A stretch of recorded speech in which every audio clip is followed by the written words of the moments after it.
One of my dreams has always been to live and work overseas, but I went and got trained for a profession that makes that very difficult. That's part of the reason why I love on this channel interviewing PAs from other countries to find out what it's like for PAs in their countries and what are the possibilities of Americans working in these other countries as a PA. Today, I am highlighting Canada, our neighbors just to the north, and it's probably one of the best opportunities for American trained PAs to work overseas. Even if you're not interested in moving, it is fascinating to hear how the profession is evolving up there. I have an interview today with a PA who is the president of the Canadian PA Association, and she's going to tell us what the training is like, what the scope of practice is like, where PAs are working, and how much money they're making. Hi, my name is Michelle with the Medicine Couch. On this channel, I try to bring you all of the possibilities open for PAs and NPs in and around medicine. But as a PA myself, a lot of my videos are PA focused, and this is one of them. I want to put this in the playlist that I have of PA opportunities around the world, and I'll put a link to that card up here. If you like this channel and what I do, please subscribe, like the video, and share it with other people who may be interested. My name is Kirsten Lomola. I am the Canadian Association of Physician Assistants National President. I've been a PA for 15 years. I started out in the Canadian Armed Forces and then now work in neurosurgery in Alberta Health Services in Edmonton, Alberta. I am so excited to have you here. I know we met at an AAPA conference where you guys had a booth talking about PAs in Canada and also the opportunities for Americans to work there. So we're going to get to that later in the interview. But will you tell us a little bit about the PA profession in Canada, like where it stands right now, maybe a little bit of history about how it got started or when it got started? Sure. So the PA profession was originally started in the Canadian Armed Forces. Way back in the 1980s, we started to call our senior medics physician assistants. There were no civilian PAs at that time. And in the late 1990s, the Canadian Association of Physician Assistants was born out of the Canadian Armed Forces. Around the same time, Manitoba started to hire physician assistants. Since then, we have been slowly expanding. The military started its 2-year university program with its first degree being granted in 2009, which was actually my graduating class. And then around the same time that we received our degrees, the first civilian program started. We trained about 50 PAs a year. We didn't really see any big growth until 2013 when Alberta decided to start its PA demonstration project. And then we sat until Nova Scotia and the rest of the country started to catch up in about 2020. Oh, okay. We officially last year are now coast to coast with employment opportunities in every single province.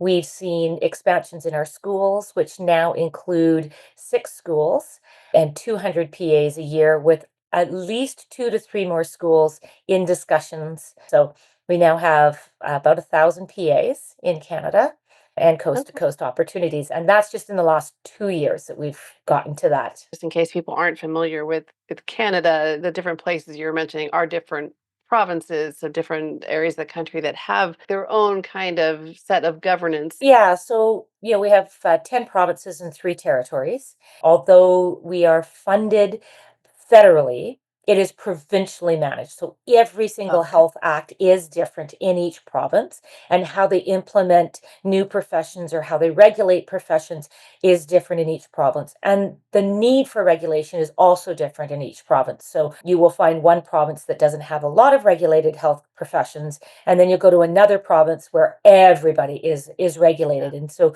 we've seen that as a stumbling block in Ontario, even though they were the second province to start hiring PAs. The regulation process has taken us almost 12 years to get done, whereas in Alberta, that came a lot faster. And so, yeah, every province is completely different in how they manage their health care. I imagine it's similar to in the United States when we have the federal government and we have a national certification, and but then each state has their own regulations and guidelines of what you can and can't do and how they want to govern practice. So how does the licensing and certification work in Canada? All PAs in Canada, if you are a Canadian trained PA, have to write their national certification exam. It is managed by the Physician Assistant Certification Council of Canada, so PAC, PACCC, which is separate from CAPA.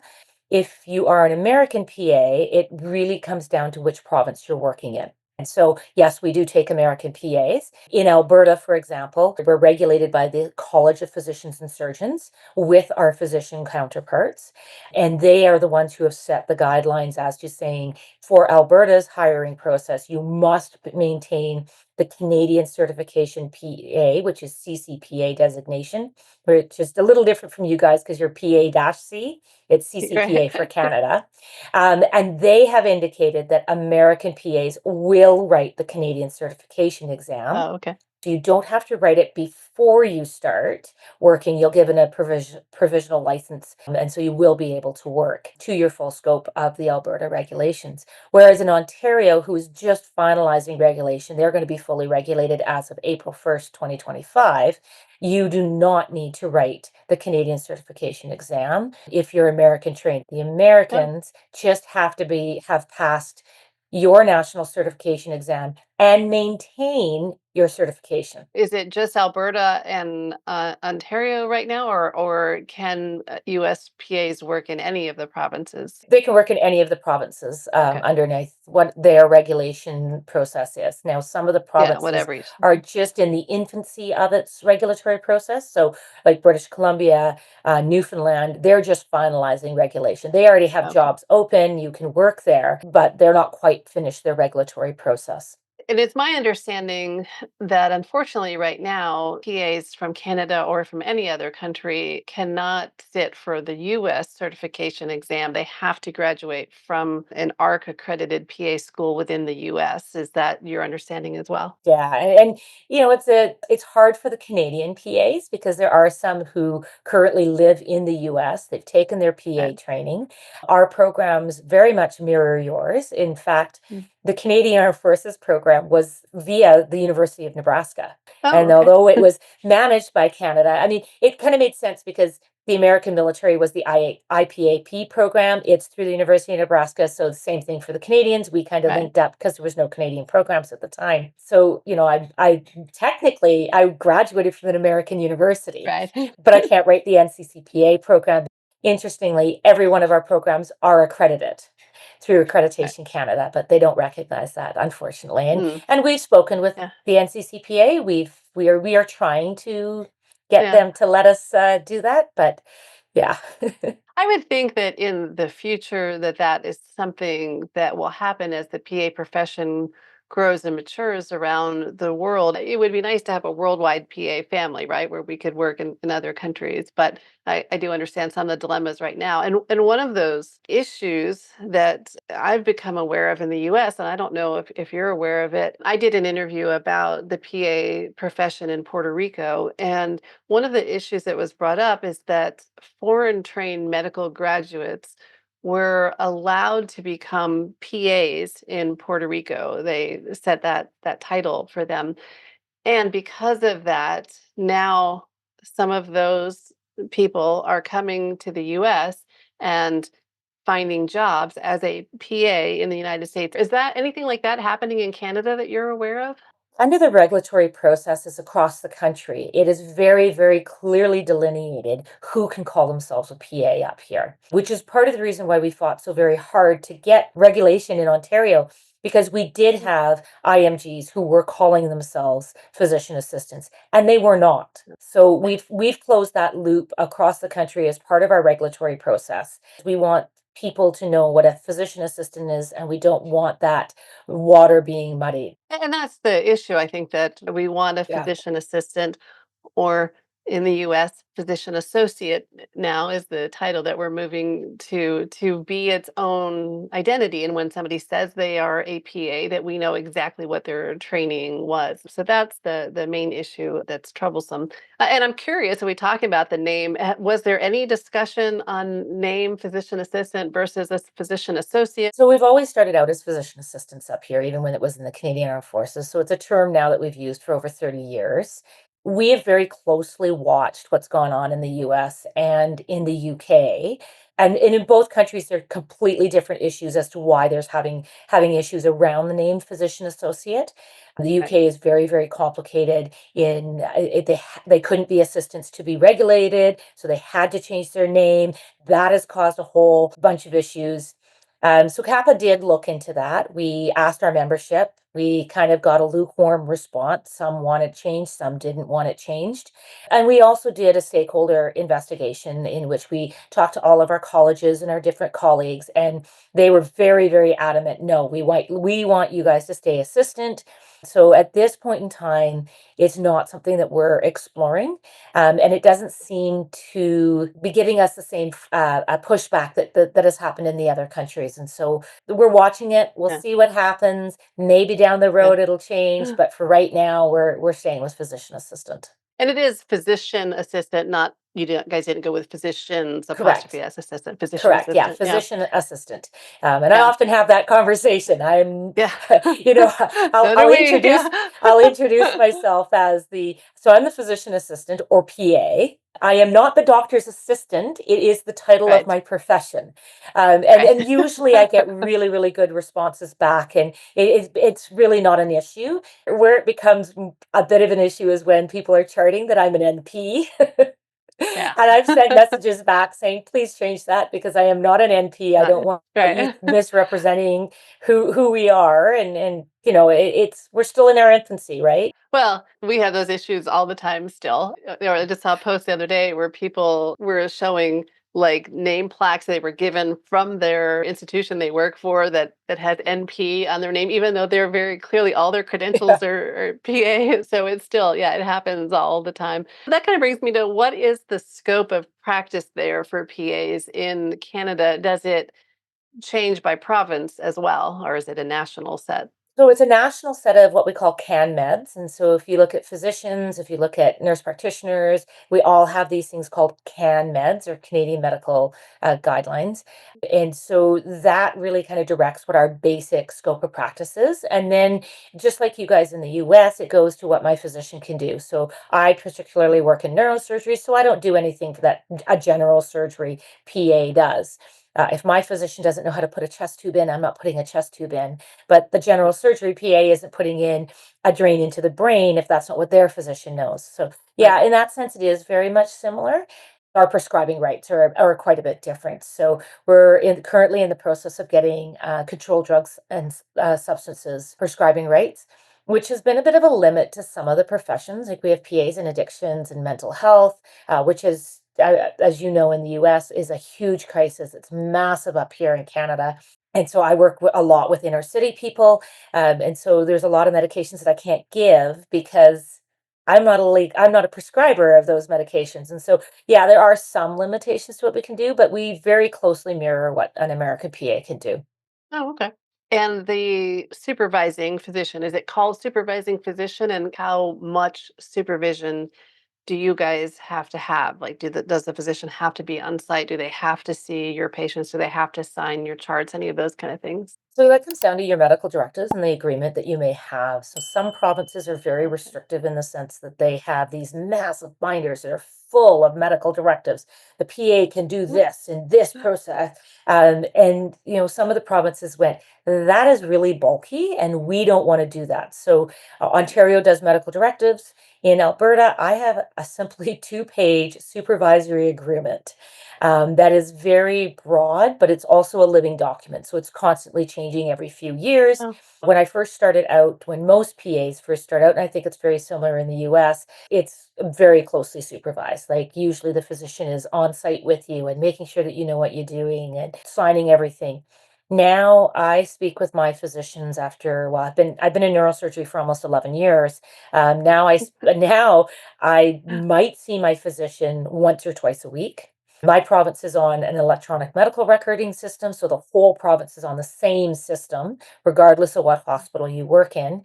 And oh, he can sit at home, review any of the charts anytime he wants. But I'm discharging patients as I see the patients cleared. I'm not calling them to say, "Hey, can I discharge this patient? And can you co-sign the order?" Right? So yeah, yeah. it's a graduated independence that we have up here.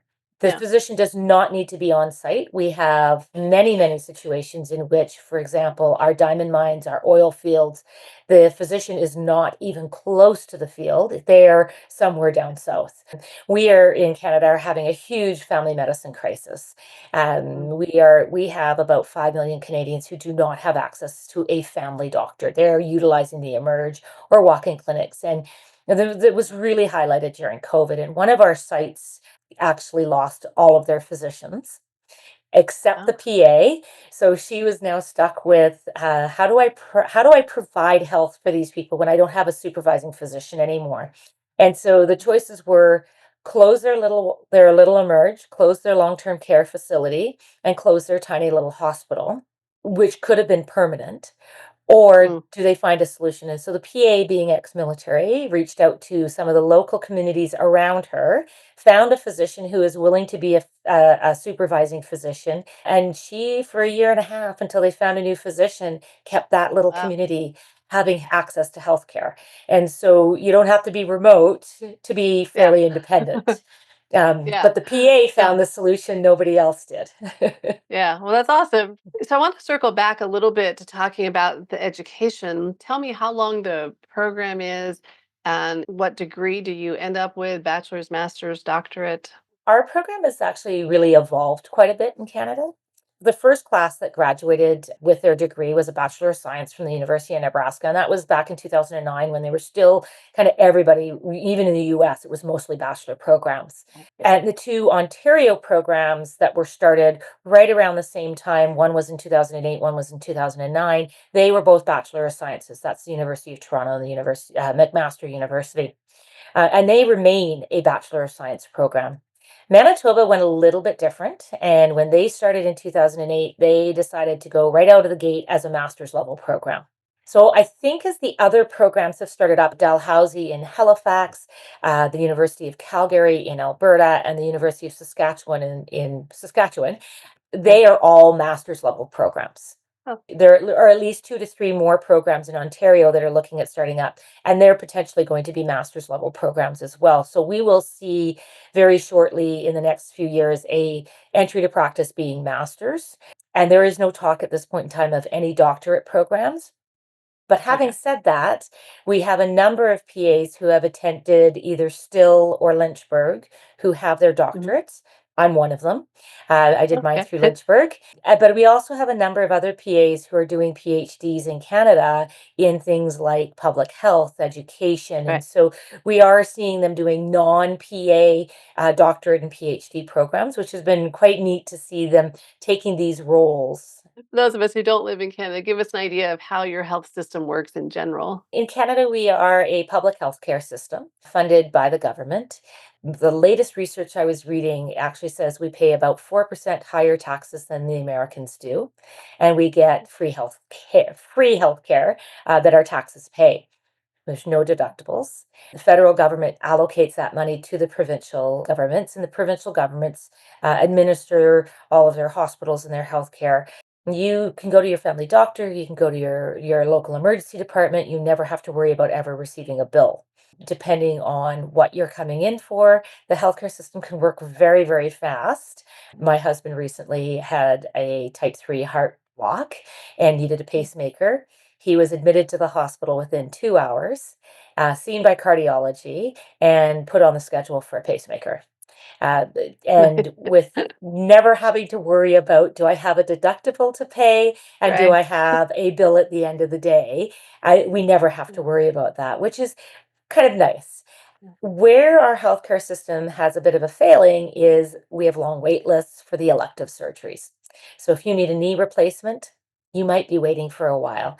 We're looking at the good solutions. Basically, in a nutshell, publicly funded, don't have to worry about a bill. It comes from the federal government to the provincial governments to be managed. One question I didn't ask about the schooling is, schooling here in the US to go become a PA costs a lot of money. What is it like there in Canada? Is it very expensive to go to PA school? Does your government pay for it or part of it? How does that work? No, government doesn't pay any of it unless you're in the military. And most of the universities are about, I think the University of Calgary might be the most expensive, and I think it was 20 grand a year in tuition.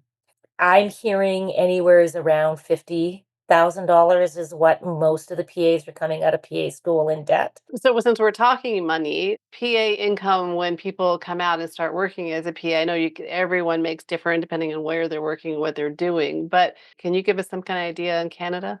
Sure. So the average wages in Canada, now remembering that we don't have a fee for service type of model. PAs are funded either out of a hospital or out of somebody's personal budget or Okay. by the province. So there's a funding model that's instead we can't bill for anything at Okay. this point in time. But the average across the country is about 90 to 130,000. That's sort of the average salary. Of course, we have some PAs who are making way less than that. Most of those are primary care. We're working on trying to get that changed. And then in some places like the mines, they're making significantly more than that. Many Americans, they're like, oh, that's way less than what we make. But you have to look at the Yeah. benefits, right? So that's just our wages. That's not including anything else. And when you say the other benefits that come with it, are you talking about like not having to pay health insurance or pay R for your health Well, I care? mean, that's part of it, Yeah. absolutely, but I mean, if you look at so I'll talk about Alberta's contracts right now. In Okay. Alberta, you start with 20 days vacation a year, paid vacation, plus 12 Mm. statutory holidays. That's to Nice. start. Yeah. By the time Yeah. you hit 15 years, you're taking 30 days vacation plus your stats. You get 9 Nice. personal days paid, 3 education days, 16 weeks salary continuance, 100% of your salary before you go on short-term disability if you're injured. That's annual resets every year. You get another Nice. 7% of your contract. So for me, I get 7% of my salary to use on anything I want. If I want to go to a conference, that's what I can use it for. If I want to buy a new laptop, I can use it for that. I can augment my health care. I can increase my dental plan. I can put it into a retirement fund or, so 7%, if you think the max salary in Alberta is 131,000 for Alberta Health Services, 7% of that's almost 10 grand extra. So now you're in the Yeah. 140s. Yeah. The other benefit I like to tell people about in Canada is we have maternity benefits, paternity benefits. So that's up to 12 to 18 months paid at Wow. 60% of your salary, guaranteed. It cannot be declined by an employer. So it is a right in Canada to get that. It's shared between the man and the woman. So she gets 16 weeks guaranteed, and then the remainder of that time frame can be between both parents. And when we say 12 to 18 months, at 12 months, it's 60% of your salary. At 18 months, it drops. So it's the Okay. 12-month wages spread out over the 18 months. So, when you factor all of that in, our wages Yeah. are quite a bit higher than 90 to 130,000. Right. Yeah, definitely. You have to look at the whole package. Nothing comes in, the salary doesn't come in a bubble. In general, like if a woman is going to be out for that long or the man, do they just use like locums to cover that or does the person come back and get put into a new position or they come back into their old position? So you can't be penalized under our Canadian laws for being pregnant or taking maternity leave. They have to Okay. protect your position unless you decide to resign from it. So your job will still be there when you come back off of maternity or parental leave. I currently, for example, have a nurse practitioner who's on maternity leave, and that her job is out for tenure if they can fill it. But Okay. it'll be advertised as this is a maternity fill. This will end on a certain date when that person comes back to work. I'm always thinking about ways that people can work overseas without necessarily moving there permanently and things. So I was wondering like, oh, can American PAs possibly, fill in like maternity or locums? Absolutely, they can. However, Yeah. you have to apply for a work visa. Okay. So you do have Yeah. to fill in for like you can't just come up and get a job. Although the Right. jobs are here and we have lots of them for PAs, you do have to go through the work visas. Now, in some Okay. provinces, if for example in Alberta, we actually have an expedited process in which we can get you once you have a job offer, we can have your work visa done within a matter of a few weeks because we are so short healthcare workers. That will Yeah. end as of 2026 when our first class graduates. But Oh, yeah, okay. we do have ways of getting you here fairly quickly if necessary. Do you have any pointers if there were Americans watching this who would like to move to Canada or work in Canada about where you would suggest they start job searching? I think the easiest way is either joining our Facebook groups where a lot of jobs are posted. So there's the Canadian Association of PAs, there's the Ontario Physician Assistant Group. So each province kind of has its own. Okay. But the biggest way would be right through our own association, the Canadian Association of Physician Assistants. We have Okay. our own job board that you have to access if you're a member, and we do have international categories.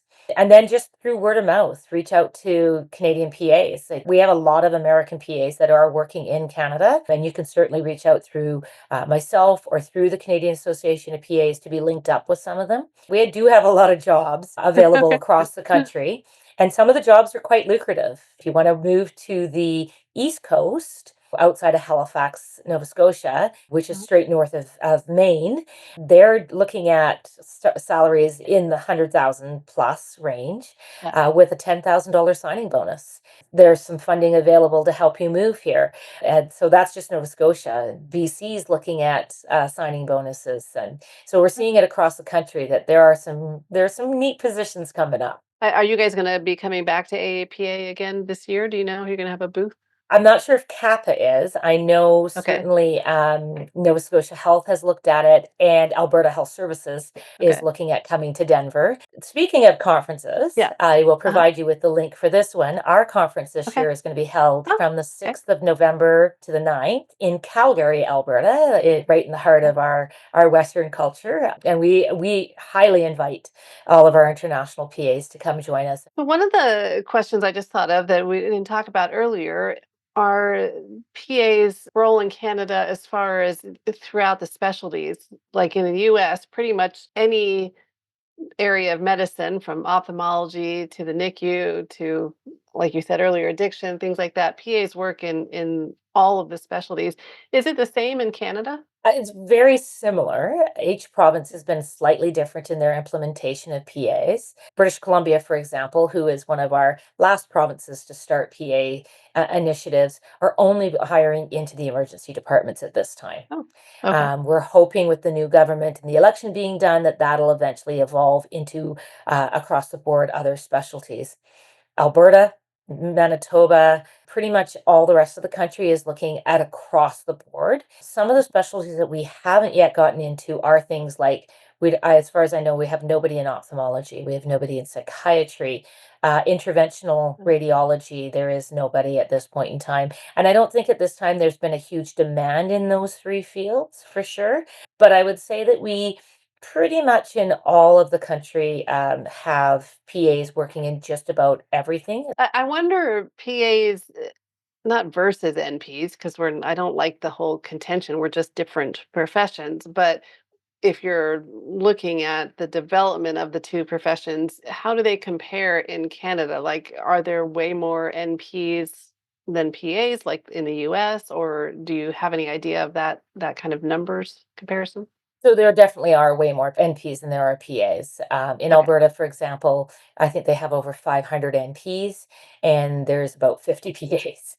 Every Mhm. province is slightly different in how they employ them, but most of them are autonomous. They've always kind of had that in Canada, as far as I know. And in Ontario and Alberta, we actually have nurse practitioner family medicine clinics. They have full Mm. prescribing rights, which we don't have, like they've got on the narcotics, but that's a federal government sort of issue that we didn't know about when they first did that 12 years ago. And so now we're on that bandwagon and when they reopen those Uh, discussions. So yeah. pretty much what we are seeing is a lot of us are being used interchangeably. So Okay. in my department of neurosurgery, there's an NP and a PA. We do very similar jobs. Other departments are like our trauma department has both an NP and a PA, and they work opposite shifts to each other. They do almost identical jobs. And so we Right. are Okay. seeing very collegial sort of interactions with our NPs.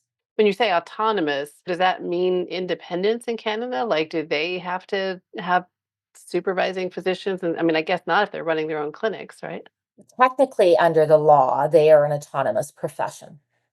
Mm, So okay. while, working in neurosurgery, we have 16 neurosurgeons in our department that the two of us work for and with. They treat us like we're colleagues, not like we're subservient to them in any way, shape, or form. Right. And Yeah. they're absolutely fantastic surgeons that I work with. She doesn't have admitting privileges, although they could potentially have admitting privileges. The system just isn't set up for them to have that quite yet. And PAs don't have admitting privileges, I assume, No, or no? Yeah. no. PAs in the US are having some difficulties losing jobs to NPs in certain states because of the NP's independence. Do you foresee any problems in Canada like that we're having in the US? I'm not sure that we would. I mean, well, NPs are autonomous and PAs work for the physicians. How we're paid for is very similar. Most of us are paid for by either our hospitals or the provincial structures. So, for example, in Alberta, we're paid for by Alberta Health Services, whether you're an NP or a PA. It's just a funding of money that goes into the pot. When you get to your primary care networks, those are managed a bit differently in the sense that and I'll use Alberta as example again. The government gives an NP X amount of money. That money is how she runs her NP-led clinic. That could be a conglomerate of NPs. That could be an NP with a family doctor, or that could be a single autonomous NP in all by themselves. The PAs in family medicine are quite different in the sense that there is no funding for them, and the physician has to find a way to fund whether he's independent or Oh, whether it's a primary care network. But the main hospitals are the same budget. And so I'm not sure it's going to be a big issue. It's something we're certainly monitoring and watching. And we're in negotiation with many of the governments on funding models for PAs. Our Conference Board of Canada, who is a fantastic research facility, has done a number of studies on Canadian PAs. And the latest one is funding model compensation packages on how to employ PAs. And they looked at hospitals, surgeries, and things like family medicine clinics. And so we'll see what comes out of it. We've got some interesting developments coming out of Alberta for funding for PAs in the near future. And so, whether it's going to be like the nurse practitioners or whether it's going to be a fee for service, we're still working on. But I think we've got some interesting stuff that'll help keep the PAs not having the same yeah. issues. What kind of reception do PAs generally get from other people in the healthcare system and also just from the general public? PAs are still pioneers in our healthcare system up here. We're way behind where you guys are in the US. The response I often get is, I have a family member in the US and their clinician's a PA. So we get that rep. I didn't know we had them in Canada, all the way to who are you and what do you do? And so we're still kind of trying to get our name out there. We are still trying to get the press interested to talk about us so that we can get the public knowing about us.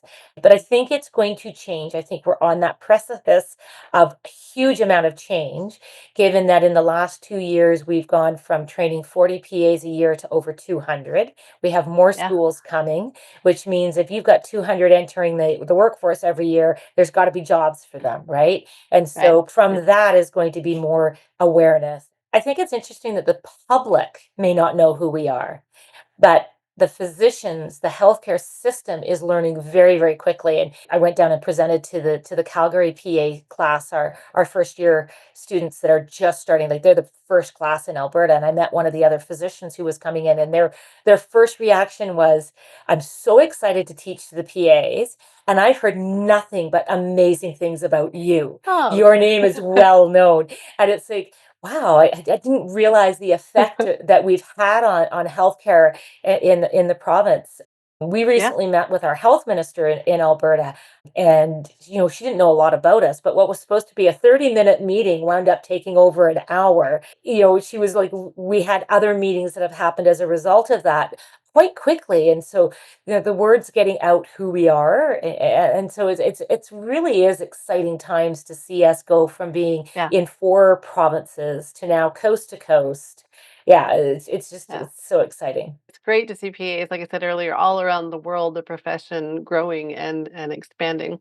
Well, thank you so much, Kirsten. I have loved this. And thank you for all the hard work that you and the Canadian Association is doing to promote PAs in Canada. Thanks, Michelle. This has been great to just chat about it. And I honestly don't think we'd be here if it wasn't for you guys down south. So, you're the forefathers of making this all happen for us as well. So we're learning from your lessons. If you love hearing about what the PA profession is like in other countries, or want to know what the opportunities are for PAs to live and work around the world, then check out this playlist here. Thanks for joining me. And as always, take care, stay sane, and I'll see you next time on the Medicine Couch. Bye.